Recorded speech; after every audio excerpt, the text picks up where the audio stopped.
Good morning, lovelies. Slaying your giants. Let's talk about it. Jesus, coffee. Let's talk about slaying your giants. What does it look like to slay your giant? What or who is your giant? And how do we slay our giants?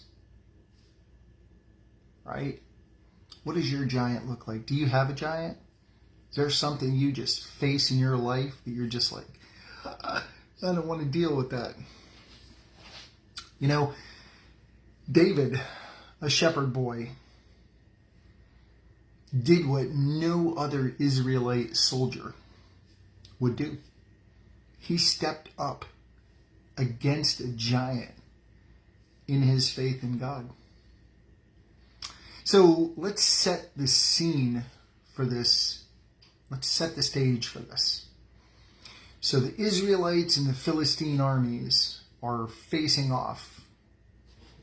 This battle takes place in 1 Samuel 17, chapter 17. So they're faced off against each other, and they've been faced off against each other for 40 days with nothing but a valley in between them. And yet they just stood there looking at each other because this giant just stood out and just mocked the army and mocked God, and they all just shook in their armor. And this giant just basically just stood there and mocked them, mocked God. And David, this shepherd boy, comes to bring his brothers food. And here's this. And here's this giant sitting out there mocking God. David's like, is anybody going to shut this guy up? Like, really, is anybody going to shut this guy up? This giant is just standing here mocking God. Nobody's doing anything about it. David says, you know what? I'm going to do something about it. And this young, maybe 17-year-old, not a soldier, not wearing any armor, Saul puts armor on him. And the armor is too heavy for David. He can't even stay on. This bronze helmet, this mail chest plate, can't even stay on. So David just takes it off, grabs his staff, and says, it's time to go. And they're like, what, are you kidding me? Like, this guy's a giant. So let's listen to this battlefield conversation that happens between David and Goliath. Takes place in 1 Samuel 17. I'm going to start at verses 42 and go through verse 47. And when the Philistine looked about and saw David, he disdained him, for he was only a youth, ruddy and good-looking. So the Philistine said to David, am I a dog that you come to me with sticks? Because he came to him with his staff. And the Philistine cursed David by his gods. And the Philistine said to David, come to me, and I will give your flesh to the birds of the air and the beasts of the field. It's a lot of talk. Then David said to the Philistine, you come to me with a sword, with a spear, and with a javelin. But I come to you in the name of the Lord of hosts, the God of the armies of Israel, whom you have defied. This day the Lord will deliver you into my hands, and I will strike you and take your head from you. And this day I will give the carcasses of the camp of Philistines to the birds of the air and the wild beasts of the earth, that all the earth may know that there is a God in Israel. He said, I see you, and I'm going to one-up you, but it's not going to be me that's going to do it. It's going to be him. Then all this assembly shall know that the Lord does not save with sword and spear. For the battle is the Lord's, and he will give you into our hands. You hear that last verse? For the battle is the Lord's, and he will give you into our hands. Wait a minute. Doesn't that answer our question? How do we slay our giants?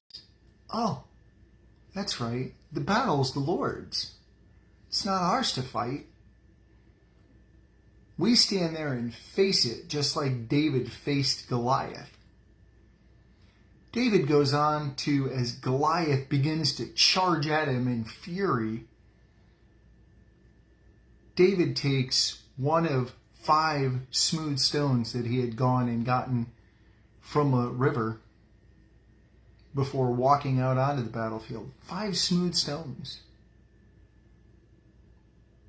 And as this giant is lunging at him and running at him in fury, bloodlust,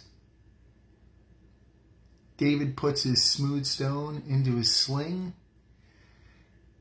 breathes so that the only thing he can hear is his own breath, and focuses on God and swings that sling knowing he's only got one shot. There's not going to be time for a second. Puts his faith in the Lord and delivers that stone perfectly right in between the eyes, splits his skull, and before he can lunge at David, down he goes. David goes over, takes his sword,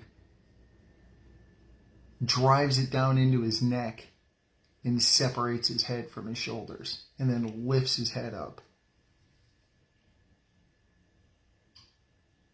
And he hears just gasps from the Philistine army, and he hears nothing but roars behind him from the Israelite army. And they begin their charge at the Philistines because this mocking giant is gone. David, through God, I can do all things through Christ who strengthens me. Guys, it's only when we're weak is when we're strong.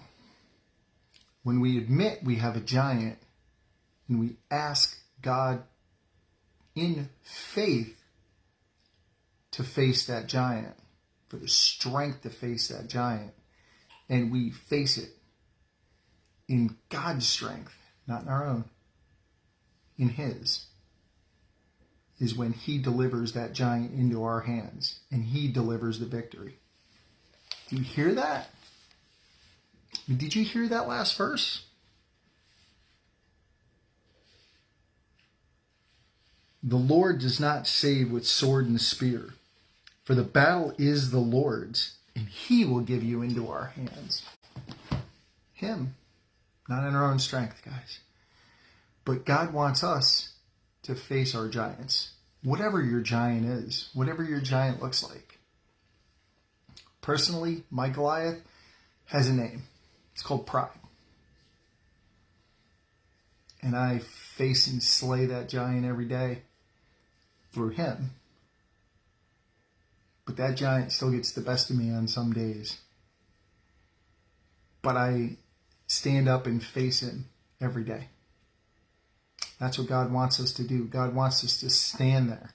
Just like David stood there and faced his giant, it was God that delivered that giant. It was God that drove that stone into his forehead and split his skull. One smooth stone delivered a giant from a shepherd boy with no armor on. It's pure faith in God.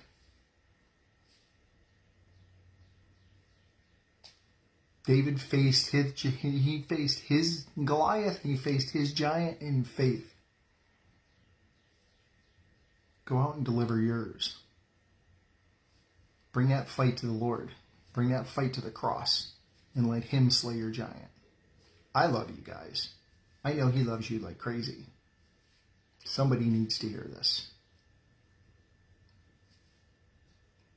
We'll be back tomorrow with whatever Dad wants to talk about.